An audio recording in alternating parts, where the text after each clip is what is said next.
Professor కత్తి వెంకటస్వామి గారు TPCC రాష్ట్ర ప్రధాన కార్యదర్శి మనతో ఉన్నారు. ఆయనతో మాట్లాడదాం. కత్తి వెంకటస్వామి గారు నమస్తే అండి. నమస్తే సార్, మొత్తానికైతే ఒక ముందడుగు వేశారు. బీసీ రిజర్వేషన్లు కామారెడ్డి డిక్లరేషన్ ప్రకారం ఇస్తామని చెప్పారు. ఇప్పుడైతే ఆర్డినెన్స్ తెచ్చారు. కానీ ఈ ఆర్డినెన్స్ చిత్తు కాగితంతో సమానమని ప్రతిపక్షాలు అంటున్నాయి. సార్, ఇప్పుడు నేను ఇప్పటిదాకా రాజకీయ పరిణామాలు చాలా చూశాను. తెలంగాణ ఉద్యమ సమయంలో కొద్దిమంది ఎంతైతే చపలతోటి తెలంగాణను అడ్డుకోవడానికి ప్రయత్నం చేసిండ్రో, అదే రకంగా బీసీలకు కొంత న్యాయం జరగబోతుంది అనేటువంటి, అంటే ఇంతకు ముందు ఉన్న దానికంటే ఎక్కువ లాభం జరగబోతుంది అనేటువంటి సందర్భంలో మరి వివిధ పార్టీల మేధావులు కావచ్చు, లేకపోతే ప్రవక్తలు కావచ్చు, ఇంత చపలత ఎందుకో నాకు అర్థం కాలేదు. బానిస బతుకుల పెనుచీకటిలో పేరుకపోయిన మేధావితనం ముందుకు అడిగేయనిచ్చడానికే కాళ్ళల్లో కట్టబెట్టేటువంటి ప్రయత్నం చేస్తుంది. నిన్నటి దాకా అసెంబ్లీ సాక్షిగా భారతీయ జనతా పార్టీ ఏం చెప్పిందో ఒకసారి నందారెడ్డి గారు ఆత్మవిమర్శ చేసుకోవాలి, లేకపోతే ఆ క్లిప్పింగ్లు తెచ్చుకొని చూసుకోవాలి. కుల గణన విషయంలో, తర్వాత 42% విషయం. అట్లాగే భారతీయ జనతా పార్టీతో పాటు భారత రాష్ట్ర సమితి ఏం చెప్పిందో కూడా ఒకసారి గుర్తు చేసుకో. తీరా బిల్కు సపోర్ట్ చేసి, బిల్ వెళ్తుందనే అనుకోలేదు, బిల్ చేస్తారా చూడదాం అన్ని సవాళ్ళు విసిరినారు. బిల్ చేసి చూపెట్టండి, తీర్మానం కాదు బిల్ కావాలా అన్నారు. బిల్ అయింది. ఇక్కడ గవర్నర్కి ఇవ్వడం కాదు, కేంద్రానికి పంపించాలన్నారు. కేంద్రానికి కూడా వెళ్ళింది. కేంద్ర ప్రభుత్వ పెద్దలకు అప్పీల్ చేసినాం, అవసరమైతే అందరం కలిసి కొట్లాడదామని అన్నారు. అన్నీ బాగున్నాయి. ఇవాళ తీరా సమయానికి ఇంకా వేరే మార్గం, అంటే కేంద్ర ప్రభుత్వం పెద్దలు స్పందించని కారణంగా ఒక ఆల్టర్నేటివ్ వేలో బీసీలకు లాభం చేయాలని చిత్తశుద్ధితోటి తెలంగాణ ప్రభుత్వం ఆర్డినెన్స్ తెస్తానంటే, ఆర్డినెన్స్ని ఎట్లా తీసుకుందాము, బీసీలకు ఎట్లా న్యాయం చేద్దామనే దాంట్లో కలిసి రావాల్సినటువంటి ప్రతిపక్షాలు కావచ్చు, మేధావులు కావచ్చు. అది చిత్తు కాదని ఒక ఆయన అంటాడు, లేకపోతే అది ఎందుకు పనికిరాదని ఒక ఆయన అంటాడు, లేకపోతే బీసీలను మోసం చేస్తున్నారు. మోసం చేస్తే మేము ముందే 42% కేంద్రం వీళ్ళకి తెలుసు, వినోద్ గారు అంటున్నారు వాళ్ళకి ముందే తెలుసు అని. మిత్రమా, మాకు తెలుసు. నేను ఈరోజు కాదు, మా పార్టీ అధికారంకి వచ్చే కంటే ముందు నుంచి కూడా చెప్తున్నాను. బీహార్ సంఘటన కూడా నేను గుర్తు చేసాను. ఆ కేంద్రంలో పర్టికులర్గా సుప్రీంకోర్టులో కూడా, హైకోర్టులలో కూడా ఆధిపత్య కులాలకు సంబంధించినటువంటి న్యాయమూర్తుల కారణంగా ఇది వెనక్కి నెట్టబడుతుంది అనేక సందర్భాలలో. ఈడబ్ల్యూఎస్ వస్తేనేమో రాజ్యాంగ భద్రత వస్తుందట, బీసీ రిజర్వేషన్ వస్తేనేమో రాజ్యాంగ విరుద్ధం అట, 50% క్యాప్ కావాలట. ఇది ద్వంద్వనీతి కాకపోతే మేము అడిగినప్పుడేమో, ప్రజలంతా అడిగినప్పుడేమో లేదు కులగణన అనేటువంటి చేయడానికి వీలు లేదు, అవకాశం లేదు. ఇందాక లిస్ట్ చదివినారు కదా నందారెడ్డి గారు, ఎన్ని కులాలు ఉన్నాయి, ఎంత ఉన్నది ఏందని. ఇవన్నీ ఇట్లా వివిధ రకాలు ఉన్నాయి కాబట్టి అసలు సాధ్యం కాదని సుప్రీంకోర్టులో ఇదే మోడీ గారి నాయకత్వంలో ఉన్నటువంటి కేంద్ర ప్రభుత్వము కులగణన సాధ్యం కాదని అఫిడవిట్ వేసిండ్రు. మరి అది కూడా మర్చిపోయినరో ఏమో నాకు తెలియదు. మరి వాళ్ళే ఇవాళ కులగణన చేస్తామని ముందుకు వచ్చినారు. సంతోషం, అందరం సంతోషపడ్డాం. దేశంలో ఉన్నటువంటి అది చిరంజీవులు కావచ్చు, ఈశ్వరయ్య కావచ్చు, నేను కావచ్చు, ఆడ కూర్చున్నటువంటి మిత్రులు కావచ్చు, అందరు కూడా కులగణన చేస్తామని కేంద్రం ప్రకటిస్తే అందరు సంతోషాన్ని, హర్షాన్ని వ్యక్తం చేసినాము, అభినందించాము, ఆహ్వానించాము. మరి కులగణన సాధ్యమే కాదన్న వాళ్ళు, చేయమన్న వాళ్ళు ఏ కారణం చేత మరి కులగణన చేస్తామని ఇవాళ ఒప్పుకున్నారో వాళ్ళే సమాధానం చెప్పాలా. సరే, ఏది రాహుల్ గాంధీ గారు కరెక్ట్గా ఊకే అడుగుతున్నారు కాబట్టి వేసినాను అంటే వాళ్ళు ససేమిరా ఒప్పుకోవడానికి, అసలు రాహుల్ గాంధీ ఎవరు అంటున్నారు నా దగ్గర. మేము అట్లా అనవద్దా? మేము కూడా అనొచ్చు కదా, ఈయనెవరు ఆయన ఎవరని. ఒక పద్ధతి ఉండాలండి. రాహుల్ గాంధీ ఒక్క నిమిషం, మీరు మాట్లాడిన తర్వాత మాట్లాడండి. నేనేమంటానంటే బీజేపీకి కావచ్చు, బీఆర్ఎస్కి కావచ్చు, కాంగ్రెస్ కావచ్చు, లేదా మేధావులకు కావచ్చు, లేకపోతే సామాజిక సంస్థలకు కావచ్చు. అంతిమ లక్ష్యం తెలంగాణ ప్రాంతంలో, తెలంగాణలో ఉన్నటువంటి బీసీలకు పర్సెంటేజ్ ఆఫ్ రిజర్వేషన్ పెంచాలనేది. ఎందుకంటే జినికి జితిని ఆబాది ఉత్తిని భాగీదారి అనేటువంటి మాట ఇవాళ దేశంలో అందరు అడుగుతున్నటువంటిది. ప్రజా సంఘాలు కావచ్చు, రాజకీయ పక్షాలు కావచ్చు, అది రాజకీయాల్లో కావచ్చు, లేదంటే విద్యా ఉద్యోగాలలో కావచ్చు, అవకాశాల్లో కావచ్చు. సో దాని ప్రకారమే ఇక్కడ పెంచడానికి చిత్తశుద్ధితోటి మేము చేసినాం. మరి ఒక మాట ఏదో అన్నారు ఆయన ఎవరు, నందారెడ్డి గారు, కులగణన ఒక ఫాల్స్ అని ఏదో ఒక సమ్, అది కరెక్ట్ కాదన్నట్టుగా.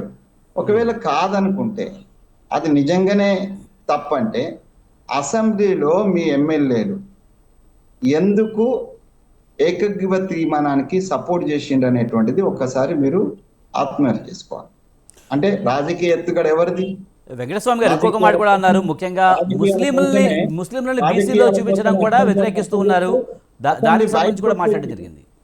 లే ఒక్క నిమిషం, నన్ను మొత్తం చెప్పినాయండి. వాళ్ళిద్దరు చెప్పిన ముగ్గురు సమానం చెప్పాలా నేను? రాజకీయాల కోసం, ఎత్తుగడ కోసం అసెంబ్లీలో సపోర్ట్ చేస్తారు. అసెంబ్లీ బయటకు వచ్చిన తర్వాత మన పైన ఉన్నటువంటి బాసులు, దొరలు ఇచ్చిన ఇన్స్ట్రక్షన్ ప్రకారం మళ్ళా కాంగ్రెస్ది కాదు ఇది, తెలంగాణ ప్రజలకు సంబంధించి, తెలంగాణ ఉద్యమం ఎట్లనో బీసీలకు సంబంధించి, యావత్ తెలంగాణ బీసీలకు సంబంధించినటువంటి ఒక ముందడుగు. దీంట్లో ఎట్లా కలిసి వస్తాము, ఎట్లా సజెస్ట్ చేస్తాము, ఎట్లా దీన్ని మెటీరియలైజ్ అవడానికి ప్రతిపక్షాలు సహకరిస్తాయి అనేటువంటిది ఇంపార్టెంట్. అంతేగాని ఇది కాంగ్రెస్ చేసింది కాబట్టి మేము అపోజ్ చేస్తాం అనేటువంటి ధోరణి ఏదైతున్నదో ఇది సమంజసం కాదు. ఇదంతా కూడా చెప్పలత అంటారు. అంటే అక్కడ ఒక మాట, గడప లోపల ఒక మాట, గడప దాటినాక ఒక మాట అనేటువంటిది సమంజసం కాదు. ఈడబ్ల్యూఎస్ మీద నందారెడ్డి గారు ఈ దేశంలో 7% కూడా లేనటువంటి, అందులో ఒకవేళ పేద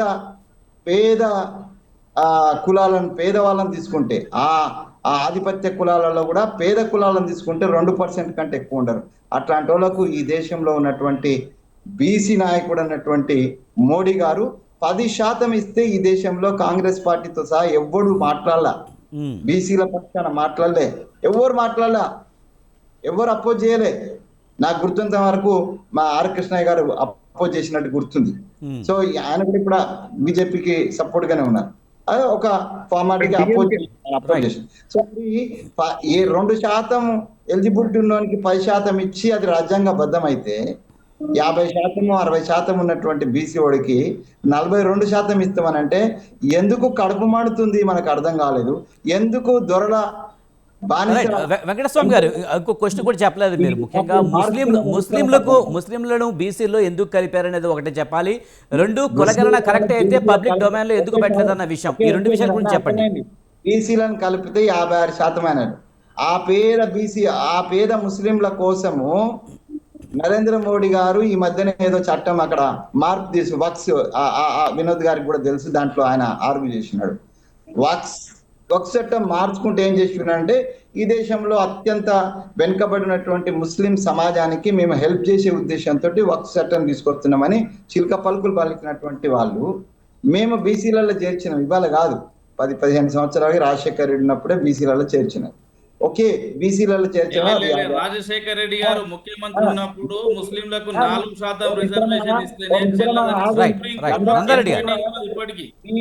మీ ప్రభుత్వం 30 ఏళ్ల నుంచి 22 సంవత్సరాలు 24 సంవత్సరాలు నడుస్తున్నటువంటి గుజరాత్ లో కూడా ముస్లిం రిజర్వేషన్ ఉన్నది మిత్రమా, అది గుర్తుపెట్టుకొని మాట్లాడు. నేను దాన్ని ఒకసారి డాటా తెప్పించుకో, దయచేసి డాటా తెప్పించుకో. ఒక్క నిమిషం లెట్ మీ. నేనేమంటున్నానంటే, ఒకవేళ 56%లో ముస్లిం చేర్చినారు, ఓకే, 56కి అయితే మేము పంపలేదు, 56కు మీరు ఒప్పుకోరు ఎందుకంటే ముస్లిం చెప్పేసినాడు ఆయన. ఎవరు? బండి సంజయ్ చెప్పిన, ముస్లింలను చేరిస్తే మేము ఒప్పుకోము. ఓకే, ముస్లిం మీద యుద్ధం చేస్తున్నారు, మీరు ఒప్పుకోరు. ముస్లింలు వదిలిపెడితే మిగతా మేమైతే 42కే పెట్టినాం కదా. వీళ్ళైతే ప్యూర్ బీసీలే కదా, మరి వీళ్ళనైతే కన్సిడర్ చేయొచ్చు కదా. ప్యూర్ బీసీల పేరుతో ఇస్తాము, ముస్లింకి మీకు ఇయ్యమని ఆ కేంద్రంలో కూర్చున్నటువంటి బీసీ బిడ్డ మాకు పుట్టిన బిడ్డగానే కదా బీసీ బిడ్డగా నేను మీరు చెప్పుకుంటున్నారు కదా, ఓబీసీని మేము ప్రధానమంత్రి చేసినామని చెప్పుకుంటున్నటువంటి ఆ బీసీ నాయకుడు ఇలా ప్యూర్ బీసీలకే ఇస్తామని మేము పంపినటువంటి అప్పీల్ను ఈ తెలంగాణ ప్రజల పట్ల, ఇంతకు ముందు అయితే తెలంగాణ పట్ల సానుకూలత ఎప్పుడు మోడీ గారు ప్రకటించలే, కానీ కనీసం బీసీలు మా దాంట్లో పుట్టినందుకన్నా మాకు సానుకూలంగా ఇవాళ తెలంగాణ పట్ల, తెలంగాణ బీసీల పట్ల సానుకూలతతోటి దయతోటి మాకు మేము ఆర్డినెన్స్ చేయాల్సినటువంటి గత్యంతరం లేకుండా, అగత్యం పట్టకుండా అక్కడి నుంచి అప్రూవల్ చేసి పంపొచ్చు కదా.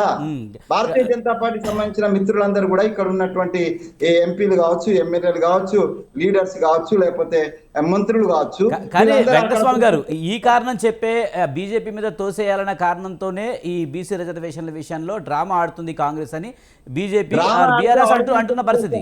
డ్రామా ఆడితే యాంకర్ గారు, డ్రామా ఆడితే ఆర్డినెన్స్ ఎందుకు పోతాం మేము? ఆర్డినెన్స్ ఎందుకు పోతున్నాం అంటే మీరు చేయడంలో ఆలస్యం చేస్తున్నారు, దాని మీద ఏం తేలుస్తలేరు కాబట్టి మేము ఆర్డినెన్స్ పోతున్నాం. ఇప్పుడు మీరు ఆర్డినెన్స్ అక్కర్లేదు, మేము ఇస్తామని చెప్పండి, ఇచ్చేయండి, ప్రాబ్లమే ఉండదు, లీగల్ ప్రాబ్లం ఉండదు, ఏముండదు, ప్రజలందరూ కూడా హ్యాపీగా ఉంటారు. రాజ్యాంగంలోని 9వ షెడ్యూల్లో చేర్చకుండా అమలు సాధ్యం కాదనే ఒక మాట మాట్లాడుతున్నారు, ఇది నిలబడదు అని చెప్తున్నారు. మాకే రాదు, భారతీయ జనతా పార్టీ కూడా లైన్ అప్ వస్తుంది. ఇలా భారతీయ జనతా పార్టీ కులగణన ఎత్తుకున్నందుకు అందరూ అప్రిషియేట్ చేస్తలేరా? అట్లాగే ఇది కూడా చేస్తే అందరూ అప్రిషియేట్ చేస్తారు. The mileage will come for the Bharatiya Janata party as well as the Congress or the other parties those who are fighting for the BC's rights. Right. And let them approve it. Let them approve it. It will be, we will be salute to Right, the Modi garu. Telangana ప్రజలంతా, Telangana BC ప్రజలంతా particular గా రుణపడి ఉంటారు. మళ్ళా ఓసీలు తిట్టుకుంటారు కావచ్చు, కానీ బీసీలు అయితే రుణపడి ఉంటారు కదా మోడీ గారికి, ఇవ్వమనండి దయచేసి. Right sir, right. Vinod Kumar గారు, ముఖ్యంగా 42% రిజర్వేషన్లు అయితే ఆర్డినెన్స్ ద్వారా తీసుకొచ్చారు, కానీ దీనికి న్యాయపరమైన చిక్కులు ఉన్నాయి, ఈ ఆర్డినెన్స్ నిలబడదు, ఎవరైనా కోర్టుకు వెళ్తే ఇది రద్దు చేసే అవకాశం ఉందని కూడా ప్రచారం జరుగుతుంది. దీనికి సంబంధించి ఏమంటారు? ఆర్డినెన్స్ కోర్టు రద్దు చేయదండి, ఎందుకంటే అది జనాభా 56% వాళ్ళ పర్సెంట్ ఇచ్చారు కాబట్టి 42% యూఎస్ రిజర్వేషన్ ఆమోదించిన సుప్రీంకోర్టు కానీ హైకోర్టులు కానీ బీసీల రిజర్వేషన్ ఎందుకు ఆమోదించాయి? ఒకవేళ అది ఆమోదించకపోతే ఖచ్చితంగా నేరం చేసినట్టే లెక్క న్యాయ వ్యవస్థ కూడా. ఎందుకంటే న్యాయ వ్యవస్థ నిష్పక్షపాతంగా ఉన్నప్పుడు ఈడబ్ల్యూఎస్ని ఆమోదించినప్పుడు దీన్ని కూడా ఆమోదించాలి. ఇది ఈ ఆర్డినెన్స్ తెచ్చినంటే ఇంతకుముందు వెంకటస్వామి చెప్పినట్టుగా